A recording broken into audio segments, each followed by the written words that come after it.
Last autumn, Tom and his daughter Molly took a trip to the forest.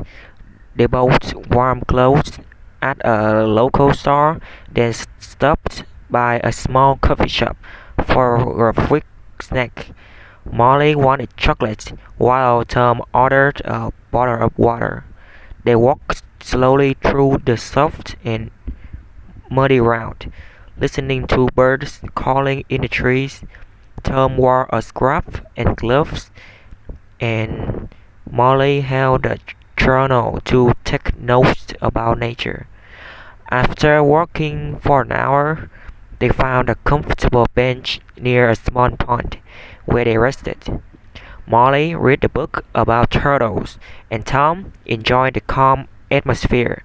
It was a peaceful day, filled with laughter, learning, and a deeper connection with nature.